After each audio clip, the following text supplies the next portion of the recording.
यो कट्यो एउटा पाटन आयो, अर्को यस्तै फेरि बिर्को लागेको ठाउँमा आयो, त्यो कट्यो अर्को पाटन आयो, फेरि यस्तै डाँडाले बिर्को लाग्ने लगायतको तहहरू धेरैवटा देख्न सकिन्छ। यहाँ कस्तो मजाको देखिने बिरुवाडार छेउको दृश्य, दुईवटा चुचुरा उस्तै उस्तै। नेपालको सुदूरपश्चिमको हिमाली भेग जसको सुन्दरताले सबैलाई मोहित बनाइदिन्छ, तर यो स्थान पनि छ है भन्ने जानकारी समेत बाहिरी जगतलाई छैन। समुद्री सतहबाट 4000 मिटर उचाइको घाँसे मैदान या पाटनहरू, यहाँ स्थायी मानवीय बसोबास कतै छैन। छन् त केवल यार्सा गुम्बा खोज्न र भेडा पाल्न बनाइएका अस्थायी गोठहरू। घरहरू अथवा बस्ने चाहिँ के व्यवस्था छ? त्यतिकै हो, पाल तान्यो मैदानमा, त्यो पालोभित्र बस्ने, पालमा बस्नुहुन्छ। आँखाले जता हेऱ्यो त्यतै राम्रो, उति नै हरियाली, ससाना उपत्यकाहरू डाँडाबीच बसेको, एउटा पाटन कट्नासाथ अर्को सुरु हुने, जति हिँडे पनि मन नभरिने स्थान। हामी पार्थी भन्ने ठाउँमा बसेर तपोवन तातो पानीको यात्रा गर्नेछौँ र अलौकिक दृश्य हेर्नेछौँ। अहिले पनि यहाँको तापक्रम भनेको चाहिँ मात्र 5 डिग्री सेल्सियस छ। त्यतिमा पनि अब यो एकदमै धेरै तातो, अनि त्यो माथि मूल छ, मूलबाट तल झरेर चाहिँ यहाँनिर आइसक्दाखेरि यहाँ कुण्ड छ, कुण्डमा चाहिँ नुहाउन सकिन्छ। दार्चुलाबाट आउनुहुने सुरमा सरोवरको यात्रामा तीर्थालुहरू चाहिँ यहाँनिर आएर बस्ने यो ओडारमा, अनि यहीँनिर खानेकुराहरू खाने गर्ने चलन अहिले पनि यद्यपि छ। यो यत्रो डाँडाको फेदमा यो एक प्रकारको प्याजको बीजबाट काहीँबाट पानी उम्रियो र यहीँबाट यसले खोलाको रूप लियो। सुनखानी हिमाल र चाँदे शिखरका सुन्दर दृश्यहरू बीच रम्नेछौँ। चाँदे शिखर हिमालको ठ्याक्कै बेसमा छौँ हामी। चाँदी यहाँ पाइने भएर चाँदे शिखर भनिएको यहाँ सुनियो। यो सेतो यतापट्टि टल्किरहेछ चाँदी।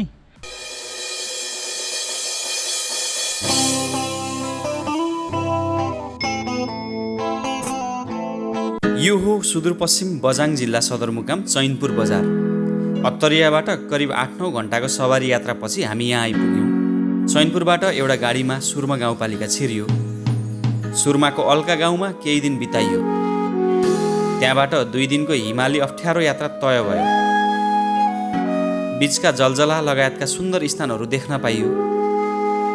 2 दिन करिब 12 घन्टा प्रतिदिन निरन्तर हिँडेर हामी सुरमा सरोवर आइपुग्यौँ। हामी सुरमा सरोवरबाट पार्थी भन्ने ठाउँ जान खोज्दैछौँ। त्यहाँ चाहिँ हाम्रो आजको बस्ने बसोबास छ। अनि त्यहाँबाट चाहिँ हामी फेरि तपोवन जान्छौँ, अनि बिचका पाटनहरू हेर्छौँ। तर पनि यो बाटो हिँड्दै गर्दाखेरि पनि यति राम्रो दृश्य देखिने, अहिले साँझ पर्न लागेको अवस्था छ। यहाँ हुस्सेले ढाकेको छ, नत्र यता साह्रै सुन्दर चाहिँ यो पहाडको हिमालको दृश्य देखिन्थ्यो। यतापट्टिको दृश्य पनि उस्तै गजब। यो त के भन्ने, यो स्वर्ग नै आए जस्तो साह्रै सुन्दर दृश्य देख्न पाइने। सुरमा सरोवर नजिकै बस्ने प्रबन्ध रहेनछ। रात बिताउन पार्थी पुग्नुपर्ने भयो। करिब 2 घन्टा थप हिँड्ने भयो।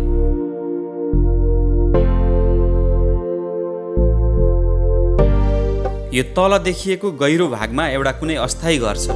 यार्सा टिप्न आउँदा बस्ने टहरा। हामी त्यही टहरा ताकेर अघि बढ्दैछौँ।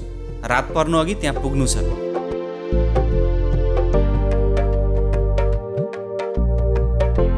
हामी सुरमा सरोवरबाट हिँडेको करिब 1 घन्टा भयो।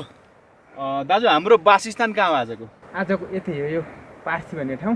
पार्थी भन्ने यो तल एउटा गोठ देखिँदैछ नि जुन, हो त्यहीँ हो आज बस्ने हामी त्यहीँ बस्छौँ है।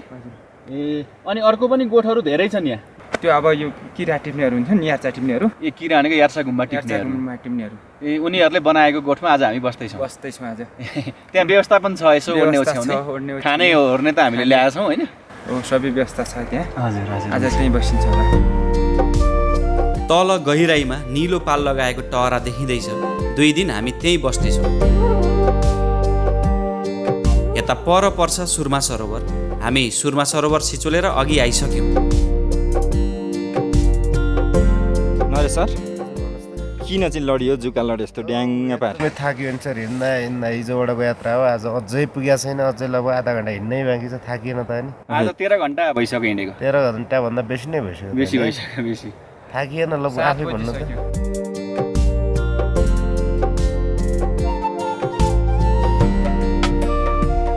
हामी हिजो यहाँ बस्यौँ यो पार्थीको गोठमा। अब यहाँ यो भनेको चाहिँ यो पार्थीको भित्र खोला छेउमा भएको गोठ हो। गोठ भन्दा पनि यो चाहिँ विशेष गरी बस्ने ठाउँ रहेछ। यार्सा गुम्बा सङ्कलनको लागि आउने बझाङका विशेष गरी सुर्मा गाउँपालिका र अन्य क्षेत्रका बासिन्दाहरूले चाहिँ यहाँनिर धेरैवटाको सङ्ख्यामा, कम्तीमा पनि 10-15वटाको सङ्ख्यामा यस्तो छाप्रोहरू बनाएर चाहिँ बस्ने अस्थायी रूपमा त्यो प्रावधान रहेको छ। अब हामी यहाँबाट भने जाँदैछौँ तपोवनतर्फ। वास्तविक तपोवन, तातो पानी आउने स्थान, एकदमै धार्मिक मान्यता भएको, अनि त्यहाँ अहिले पनि तातो पानी आइरहेको हुन्छ र स्नान गर्न सकिन्छ। सँगसँगै यो पाटनको एकदमै राम्रो दृश्यहरू देखाउँदै देखाउँदै हामी तपोवन पुग्नेछौँ। बिहान करिब 7 बजे हामी गोठबाट बाहिरियौँ। 2 जना दाजुहरू यतै बस्नुहुने भयो। हामीसँगै आउनुभएको हरिदाई बझाङकै स्थानीय, उहाँ त निकै बिरामी नै पर्नुभयो। वरिपरि यस्तो दृश्य छ। अब यस्तै स्थानहरू पार गर्दै तपोवन पुग्नेछौँ। करिब 3 घन्टा लाग्ला यहाँबाट पुग्न मात्र। फेरि भरे रात नपरी यहीँ फर्किनुको विकल्प छैन।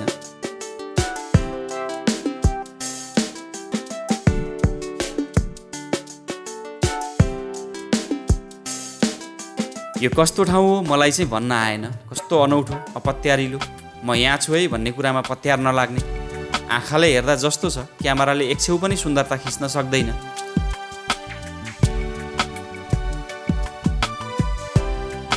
यो प्याजै प्याज जस्तो देखियो। प्याज हो कि के हो यो? यो यतातिरको प्याजै हो होइन। यसलाई चाहिँ हामी कसरी चाहिँ युज गर्न सक्छौँ भने यसको जुन टुप्पा छ नि, लेकको चाहिँ प्याज भन्छ यसलाई होइन। यसलाई चाहिँ हामी खान पनि मिल्छ। कसरी चाहिँ खान सकिन्छ भने यसको जुन टुप्पा छ नि, हो यो टुप्पालाई चाहिँ जस्ट सुकाएर चाहिँ तेलमा चाहिँ उ गरेर चाहिँ खान मिल्छ।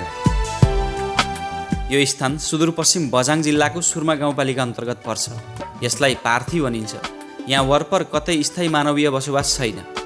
अस्थायी टहराहरू कतै कतै देखिन्छन्। यार्सा गुम्बा टिप्न या भेडी गोठको निम्ति बनाइएको।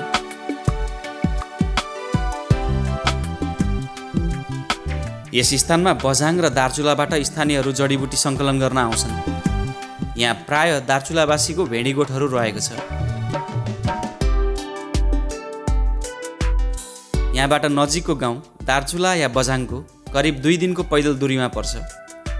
यहाँबाट उत्तरतर्फ चीन छ। करिब 2-3 दिनमै ताङ्ला पुग्छन् यताका बासिन्दाहरू। पहिले त खुब व्यापार हुन्थ्यो चीनतर्फबाट।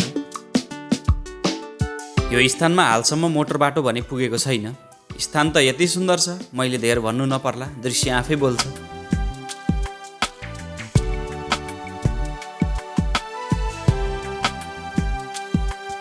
हामी यो पार्थीको भित्र खोला छेउ हुँदै तपोवनतर्फ जाँदैछौँ। यतापट्टि सबै यो हरिया डाँडाहरू, पाटन, एकदमै राम्रो सुन्दर दृश्य। र जुन हामी परको चुचुरो देख्दैछौँ त्यहाँबाट चाहिँ दार्चुलाबाट आउने जुन तीर्थयात्री हुनुहुन्छ, सुर्मा सरोवर को चाहिँ यात्रा तय गर्ने, उहाँहरू आउने मार्ग त्यो पहाड हुँदै भनेपछि कति चाहिँ धेरै हिँड्नुहुन्छ होला।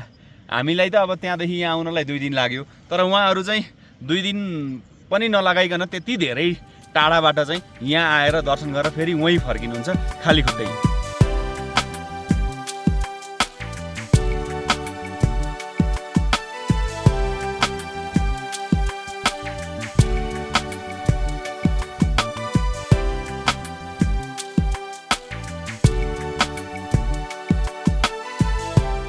यो प्राथी भन्ने ठाउँ चाहिँ एउटा उपत्यका समान ठाउँ जस्तो लाग्यो मलाई। हामीले सुर्मा सरोवरलाई पछाडि छोड्यौँ।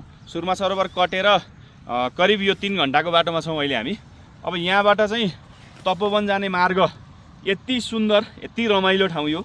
यो चारैतिर हरिया पहाडहरू, यो थुम्का थुम्का परेका, विशेष चाहिँ यसको चाहिँ हरियाली यसले झल्काउने, अनि सँगसँगै यो फुलहरू जुन जङ्गली फुलै भनौँ, यो हिमाली क्षेत्रमा पाइने फुलहरू, यसले त झन् यति हर्षित बनाउँछ।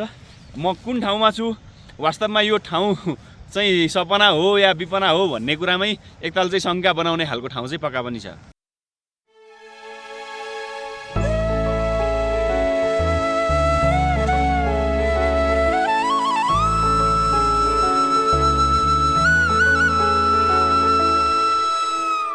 सुर्मा सरोवर सेरोफेरोको यो स्थान धार्मिक महत्त्व बोकेको स्थान हो। यहीँ वरिपरि सुर्मा सरोवर, तपोवन हुनाले बझाङ र दार्चुला 2 जिल्लाको प्रमुख तीर्थस्थल हो। हरेक वर्ष जनै पूर्णिमा छेक सुर्मा सरोवर आउने गर्छन् बझाङ र दार्चुलाबाट। कठिन बाटो, खाली खुट्टा नै आउँछन् तीर्थालु। बझाङ र दार्चुलाबाट धेरै सङ्ख्यामा तीर्थालु आए पनि उनीहरूको भेट हुनु हुँदैन भन्ने मान्यता छ। असाध्यै धेरै आस्था रहन्छ सुरमा देवीको। यसरी यो स्थान एउटा पावन भूमिको रूपमा रहिआएको छ। वास्तवमा यो स्थान यति सुन्दर छ कि यसको पर्यटकीय सम्भावना अत्यन्त धेरै छ। हाल यो क्षेत्रको प्रचार प्रसार र प्रवर्धन भने हुन सकेको छैन।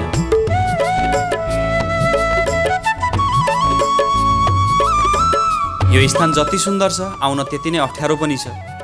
स्थानीयलाई 1 दिन लाग्ने बाटो हामीलाई 2 दिन लाग्यो। धेरैले 3 दिन पनि लगाइदिन्छन्। हिँडाइ अनुसारमा भर पर्ने कुरा भयो त्यो।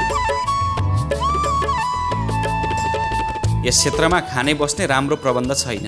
खानेकुरा आफै बोकी ल्याउनुपर्छ भने बास बस्न गोठ या डेरा खोज्नुपर्छ। यो स्थान आउँदा स्थानीय सुरमा गाउँपालिकावासीको सहयोगमा आउनु उचित रहन्छ।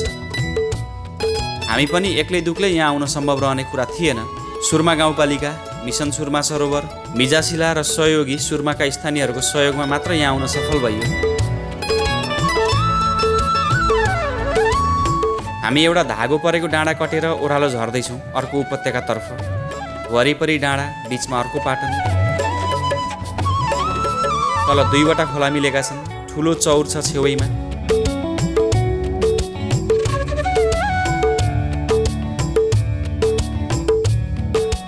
भुइँफुलले मैदान ढाकेको छ। रङ्गीचङ्गी फुलहरू विभिन्न रङका।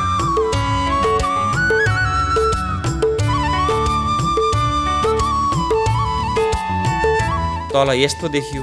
अब हामी यो देब्रेतर्फको खोलातर र अघि जानुपर्ने हुन्छ। करिब 1 घन्टा हिँडेपछि भेडी गोठ देखियो। बजाङ्गी या दार्चुली कसैको हुनुपर्छ यी भेडाहरू। पर अस्थायी छाप्रो देखियो। भेडाहरू धेरैको सङ्ख्यामा देखिन्छ।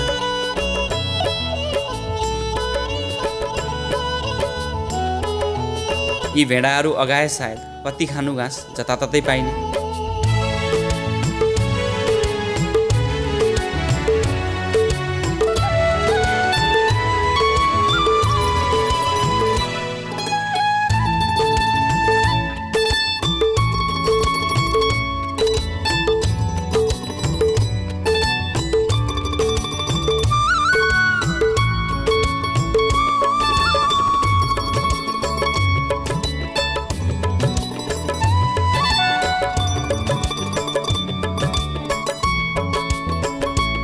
बाख्रा यत्तिकै बाहिर छोड्या छ। त्यत्तिकै छन्। अब यहाँ चराउनलाई अप्ठ्यारै हुन्छ। 20ले मर्छन् पाठाहरू होइन। तपाईँको घर चाहिँ कहाँ हो? घर चाहिँ हाम्रो यहाँ खण्डेश्वरी अफिमाल गाउँपालिका पढाउँछ।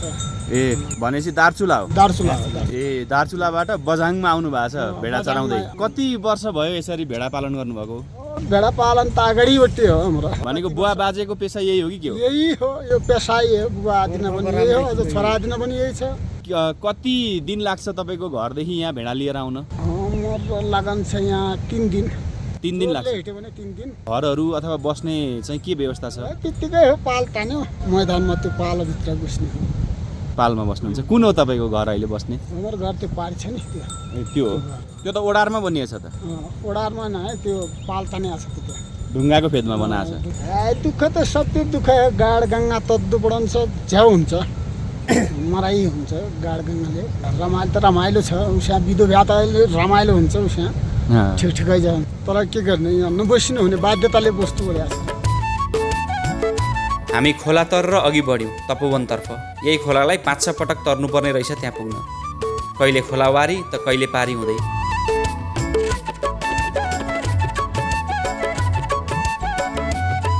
धेरै उचाइ भएकोले या भौगोलिकता नै फरक भएकोले यहाँ ठुला रुख वृक्ष छैनन्। ठुलो घाँसे मैदान छ। जमिनमा भुइँफुल प्रशस्त देखिन्छन्। कतै अग्ला झारहरू पनि छन्। झारलाई यता भुर भनिन्छ।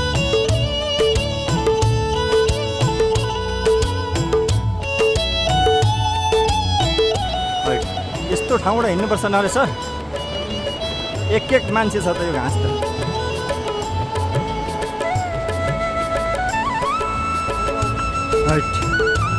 जिन्दगीमा ल यो स्थान चाहिँ कस्तो रहेछ भने एउटा पाटन क्षेत्र जुन चरण क्षेत्र कटो अनि अलिकति डाँडा अनि फेरि अर्को चरण क्षेत्र आउने अथवा अर्को पाटन आउने। धेरैवटा पाटन र यस्ता धेरैवटा हरिया डाँडाहरू एउटा उक्लियो अर्को आउने, अर्को चढ्यो फेरि अर्को आउने, धेरैको सङ्ख्यामा, यो अलिकति चाहिँ होइन, कम्तीमा पनि 3-4 घन्टा हिँडिराख्दा चाहिँ यो दृश्यहरू चाहिँ नियमित देखेकै गइने। हामी आएको डाँडा माथि हो, त्यो डाँडा चाहिँ हामीले कटेर आयौँ। त्यो डाँडा पारी पनि पाटन थियो, त्यो सुरुको पाटन। अब त्यो डाँडा पारीको पाटन यो भयो। यहाँ धेरै ठुलो क्षेत्र छ, यो चरण क्षेत्र, खर्क पाटन नागिजे भनौँ यसलाई। अब यहाँभन्दा अगाडि जान्छौँ, अझै यस्ता हरिया डाँडाहरू, हरिया चौरहरू अझै बेसी आउँछन्। यति राम्रो दृश्य डाँडा काँडाको, हरियालीको, फेरि थोरै होइन, एकदमै धेरै सङ्ख्यामा। यो चाहिँ हेर्न धेरै मजा आउने।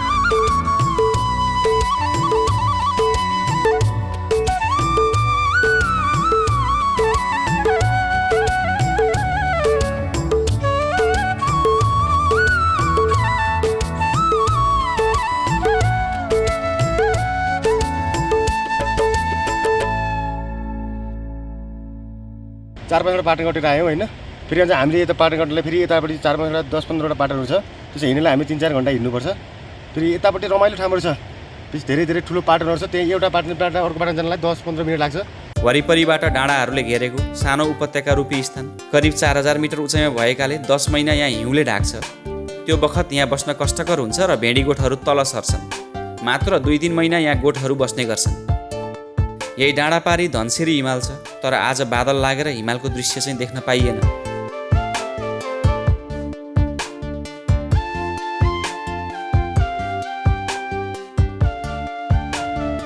यो छोडेको गोठहरू हो।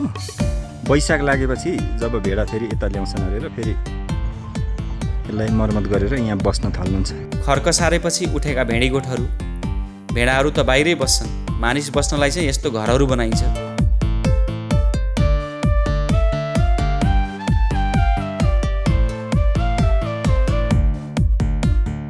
पानी खाने आएको? पानी खानु पर्यो, यस्तै हो यहाँ हिमालको पानी कि। कस्तो छ कोनी अब यो? मुखै गाडेर खानु यार, चिसो होला। कस्तो? पानी मिठो तर दाँत फुक्लिन्छ, चिसो है? त्यस्तो चिसो। हामी नदीतिरैतिर अघि बढ्दैछौँ। गोठबाट हिँडेको 2 घन्टा बितिसक्यो। तपोवन पुग्न अझ धेरै हिँड्न बाँकी नै छ। स्थानीयहरू बझाङ र दार्चुलावासी यतैबाट साइकल पनि निस्किनु हुँदो रहेछ, अर्थात् यहीँबाट चिन छिर्न पनि सकिन्छ ताङ्ला हुँदै। मानसरोवर र कैलाश पर्वत पनि त्यति टाढा छैन यहाँबाट। यही मार्ग हुँदै गए केही दिनमा पुगिन्छ, तर त्यसरी हिँडेर मानसरोवर नै पुग्ने चलन चाहिँ छैन यता।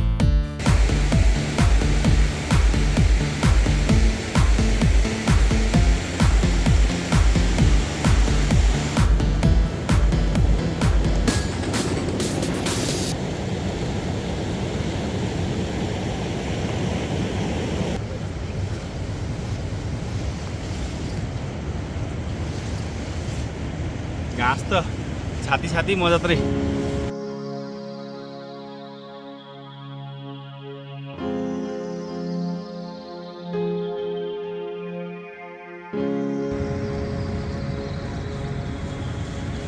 कस्तो बाटो यार, मान्छे डुबाउने। कहाँ हरायो त साथीहरू? ए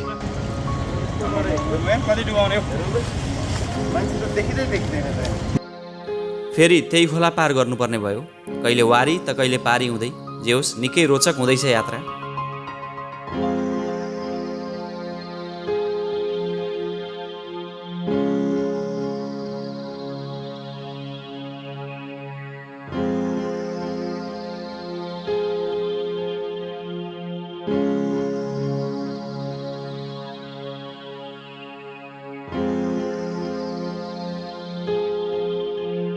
यस्तो घाँस या भुर हुँदै हिँड्दा चाहिँ पुरै भिजिने।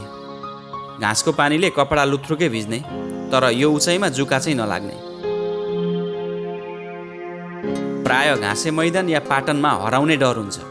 सबैतिर उस्तै देखिनाले रुमलिने या घुमेको घुमै हुने समस्या पर्छ। तर यो स्थान चाहिँ वरिपरि पहाडले घेरेको हुनाले इसारा बुझ्ने ठाउँ प्रशस्त भएको। नदी या खोला बनाले दिशा छुट्याउन सकिने।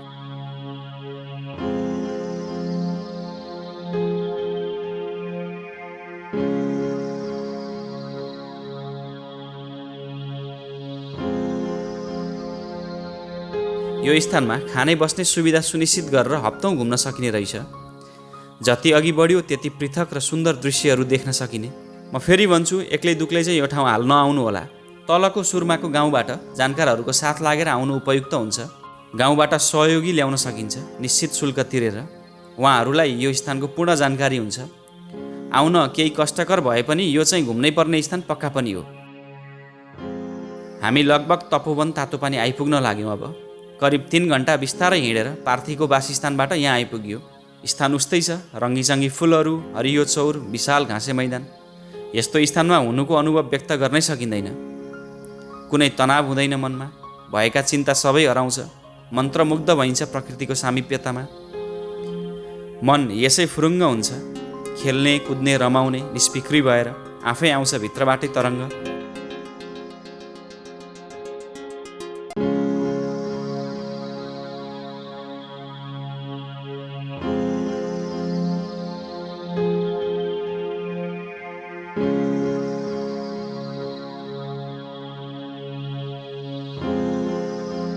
हामी लगभग तातोपानी तपोवन पुग्नै लाग्यौँ। अब यही नजिकै कतै छ कुण्ड, तर देखिएन परबाट। हामी निहाल्दै अघि बढ्दैछौँ।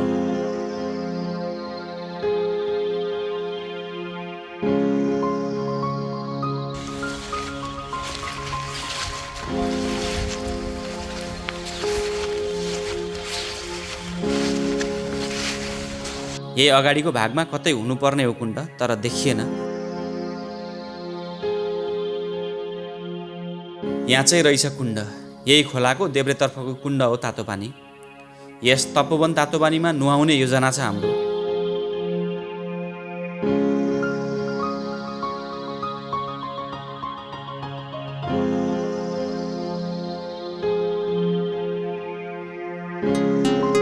समुद्री सतहबाट करिब 4000 मिटर उचाइमा अवस्थित तपोवन यो तातोपानी कुण्ड। यहाँ चाहिँ 12 महिना तातोपानी, जहिले पनि निरन्तर तातोपानी आउने स्थान। अहिले पनि यहाँको तापक्रम भनेको चाहिँ मात्र 5 डिग्री सेल्सियस छ। त्यतिमा पनि अब यो एकदमै धेरै तातो। अनि त्यो माथि मूल छ, मूलबाट तल झरेर चाहिँ यहाँनिर आइसक्दाखेरि यहाँ कुण्ड छ। कुण्डमा चाहिँ नुहाउन सकिन्छ। यहाँनिर यो जतिसुकै चिसो होस्, यहाँ चाहिँ तातोपानी आउने नै गर्छ। र यसको एउटा के मान्यता छ भने यो कुण्डमा नुहाएपछि जटिल छालाका रोगहरू पनि निको हुने विश्वास राखिन्छ। यहाँ चाहिँ दार्चुला, बजाङ लगायतका धेरै क्षेत्रबाट चाहिँ तीर्थालुहरू आएर यहाँनिर चाहिँ नुहाउने स्नान गर्ने कार्य गर्नुहुन्छ। अनि त्यो यो स्थानमा स्नान गर्दाखेरि चाहिँ छालाका रोगहरू निको हुने, अनि यहाँ माथिको चाहिँ मन्दिरमा चाहिँ पूजा गरे चाहिँ मनोकाङ्क्षा पुरा हुने लगायतको विश्वास रहेको छ।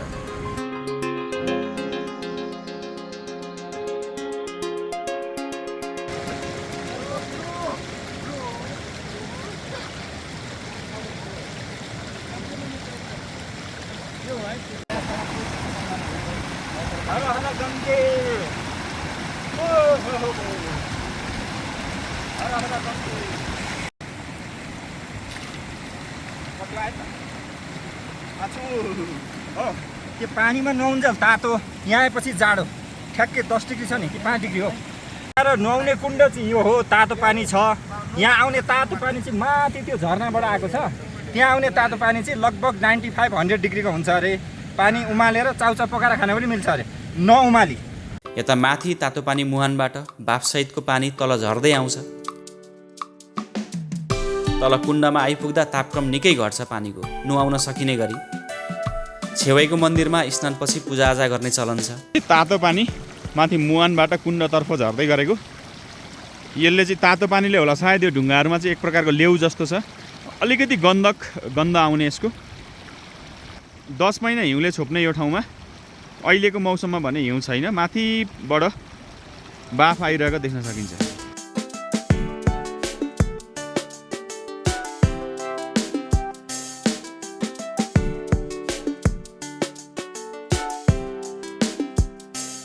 हामी बाफ आएको इसारा पछ्याउँदै तातोपानी मुहानतर्फ बढ्ने भयो।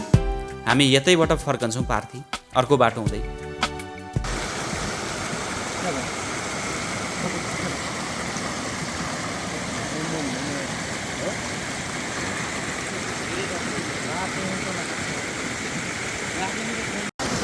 यो चाहिँ तातोपानीको मूल। बाफ आएर जाउन देखिरहेको छैन अहिले।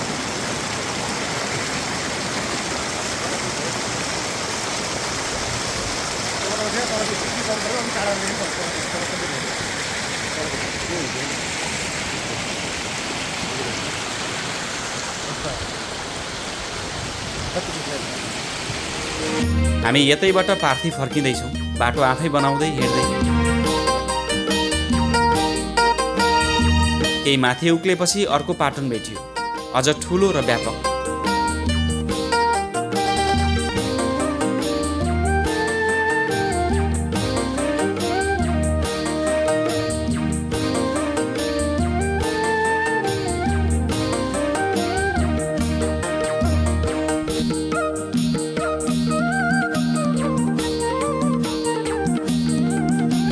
हामी तपोवनबाट फर्किँदाखेरि आएको बाटो नभएर अर्को बाटो आयौँ। डाँडाका चुचुरो एकदमै रमाइलो, थोरै उकालो चाहिँ हिँड्नु पऱ्यो। अब यहाँदेखि फेरि त्यही भ्याली देखिँदैछ तल। यस्तो राम्रो दृश्य छ यहाँबाट देखिने, तिनतिरबाट नदी आएर मिसिएको हरियो चौरहरू भएको पहाडहरूको बिचमा। अब हामी झरेर तल पुग्नुपर्ने। आजको हाम्रो बास फेरि हिजोकै ठाउँ पार्थीमै हुन्छ।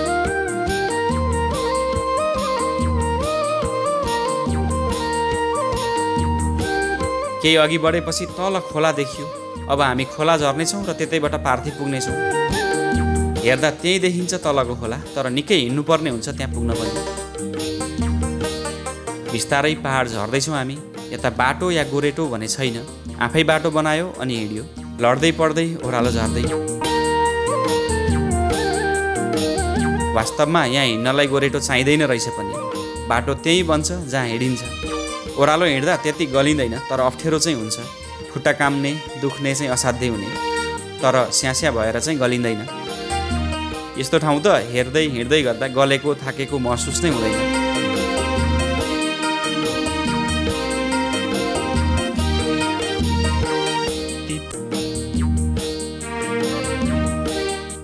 पर डाँडामा भेडाहरू चर्न हिँडेको दृश्य।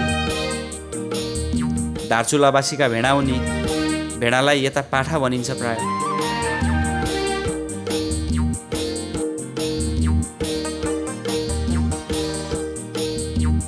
यो चाहिँ हो वास्तविक पार्थीको दृश्य।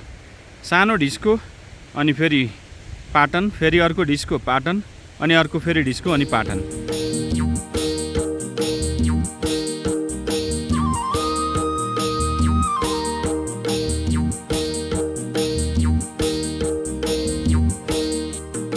कहाँ हजुरको घर? मारमा हो। मारमा भनेको कता पर्छ? खण्डेश्वरी पर्था भनेको यही ठाउँ हो? यही ठाउँ पलतिरबाट। ए घरै छ त्यहाँ? घर छ। छेत्री भनेको छैन, छेत्री त पाठा छन्। पाठा भनेको बकरा, भेडाहरू। भेडा भनेपछि घर चाहिँ बझाङ पर्यो कि दार्चुला? दार्चुलै हो। यहाँ खण्डेश्वरी गाविस। अनि कति दिन लाग्छ यहाँदेखि घर पुग्न? एक दिनै पुग्नुहुन्छ? धेरै छ त बाटो।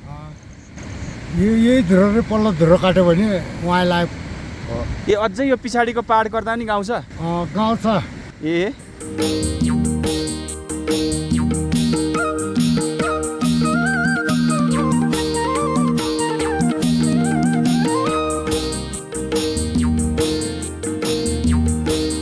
यो स्थानमा चाहिँ विशेष गरी तीनवटा नदीको सङ्गम छ। यो त्रिवेणी हो। त्रिवेणी अगाडि हामी यहाँ बिरु ओडार देख्न सक्छौँ। यो बिरु ओडारको विशेष महत्त्व भनेको चाहिँ अब यहाँ पूजापाठ हुन्छ, धार्मिक महत्त्व छ। जुन दार्चुलाबाट आउनुहुने सुरमा सरोवरको यात्रामा तीर्थालुहरू चाहिँ यहाँनिर आएर बस्ने यो ओडारमा, अनि यहीँनिर खानेकुराहरू खाने गर्ने चलन अहिले पनि यद्यपि छ। जुन झन्डा हामी देख्दैछौँ यो पनि दार्चुलातर्फबाट आउनेहरूले चढाउनु भएको झन्डा नै हो। यो बिरु ओडारको चाहिँ यो यस्तो भित्र ओडार परेको भागमा चाहिँ करिब यहाँ 20-25जनासम्म चाहिँ ओत लाग्न सक्ने गरीको ठाउँ यसै हेर्दा देखिन्छ। माथि चाहिँ छाना लागेको अवस्था छ यसरी, अनि माथि मन्दिर छ। यस्तो मजाको देखिने बिरु ओडार छेउको दृश्य। दुईवटा चुचुरा उस्तै ठ्याक्कै परेको, पछाडि पनि त्यस्तै खालको हिमाल पनि देखिने। यो प्राथी भन्ने ठाउँको विशेषता चाहिँ जुन पछाडि हामी एउटा सरर धागो जस्तो गएको पहाड सानो सानो होचो देखिन्छ। अब यो चाहिँ एउटा मात्रै होला भन्ने भुल चाहिँ गर्नु भएन। यो कट्यो एउटा पाटन आयो, अर्को यस्तै फेरि बिर्को लागेको ठाउँ आयो, त्यो कट्यो अर्को पाटन आयो, फेरि यस्तै डाँडाले बिर्को लाग्ने लगायतको तहहरू धेरैवटा देख्न सकिन्छ यहाँ।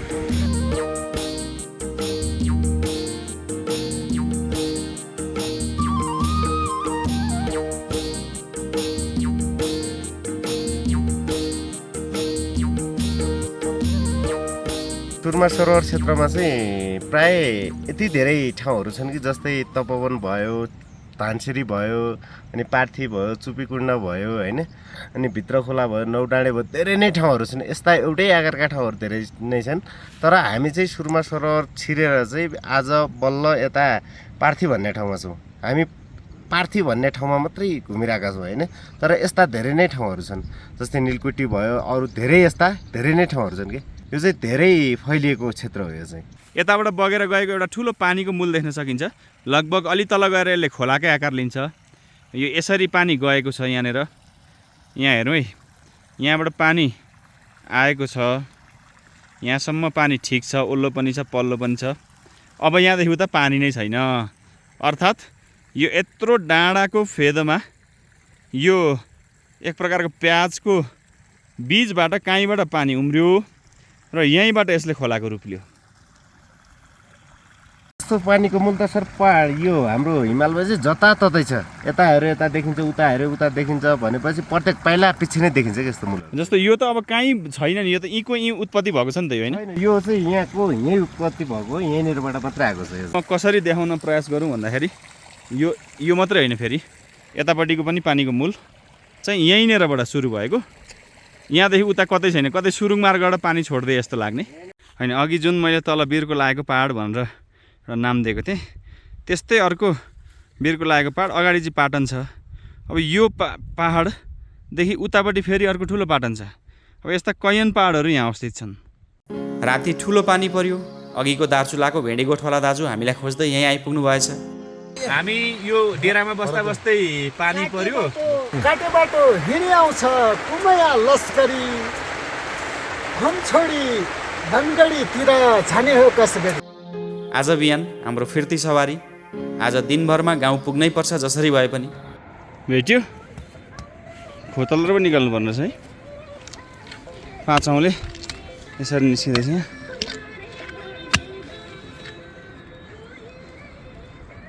छ दाजु छ यो कहाँनिर छ र? पाँचवटा औँला जस्तो भएको खै? त्यही हो, पुरै आएन नि त। सबै आएन है।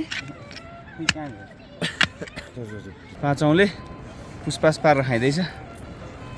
एकदम ताजा ताजा जडीबुटी हो चाहिँ।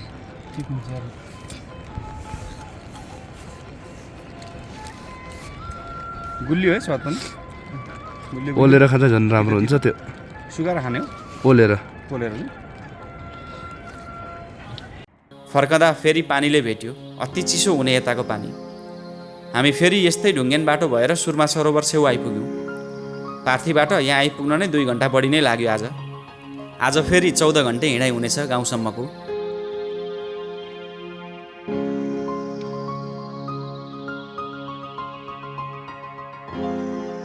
यो सुनखानी हिमाल, त्योभन्दा पल्लो सर सबै सुनखानी हो। तल सुरमा सरोवर, पहाडी हिमालमा हिउँ परेका दृश्यहरू।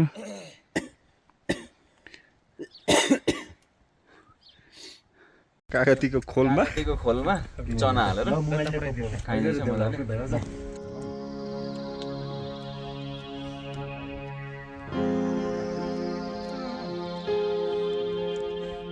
यो जुन देखिरहेछ यो चाहिँ चाँदे शिखर पास, लगभग 4800 मिटर। अस्ति आउँदा राम्रो खिच्न पाइएको थिएन। यसरी यो चाँदी चाहिँ टल्किने चाँदे शिखरको। चाँदे शिखर हिमालको ठ्याक्कै बेसमा छौँ हामी। चाँदी यहाँ पाइने भएर चाँदे शिखर भनिएको यहाँ सुनियो। यो सेतो यतापट्टि टल्किरहेछ चाँदी, अनि ठ्याक्कै यसको यतापट्टि सुन हिमाल के भयो, सुन खाने हिमाल भनिँदो रहेछ। त्यहाँ चाहिँ बाहिरबाट सुन देखिँदैन, सुनभित्र छ है यहाँ भन्ने मान्यता छ। यो चाहिँ सुनखानी हिमाल, सुनखानी हिमाल। हामी फर्कँदै गर्दा बजाङ तर्फबाट 5-6 जनाको टोली आयो। उहाँहरू जडीबुटी खोज्न लेकतिर चढ्नु हुँदै रहेछ, करिब 2 महिनाका लागि। कता लाग्नुभयो हजुर? माथि लेकतिर। अहिले के औषधि पाइएला यतिखेर? जडीबुटी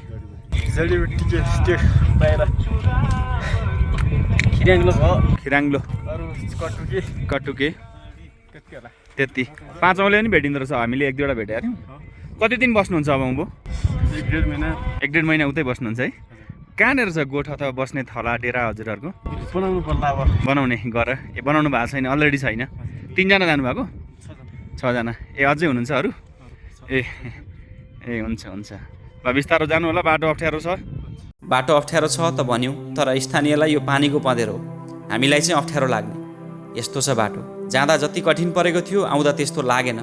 बाटो यस्तै छ भन्ने बुझियो, अरू उपाय केही छैन, लुई लुई हिँडियो। तर यो बाटो सजिलो चाहिँ कतै होइन।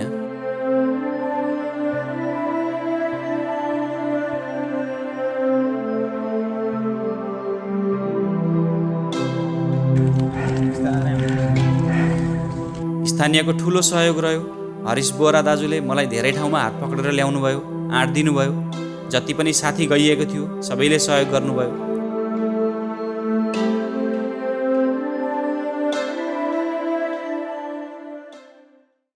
हामी फर्किएर थगुन डाँडा आइयो। अब यहाँ हामी मेला हेर्नेछौँ। सुदूरपश्चिमकै ठुलो मेला बिरिजात लाग्छ यहाँ। यति सुन्दर स्थानको भ्रमणमा सहयोग गर्ने सबै साथीहरूलाई धन्यवाद। हामीलाई यो ठाउँमा निमन्त्रणा गर्ने सुरमा गाउँपालिकालाई विशेष आभार।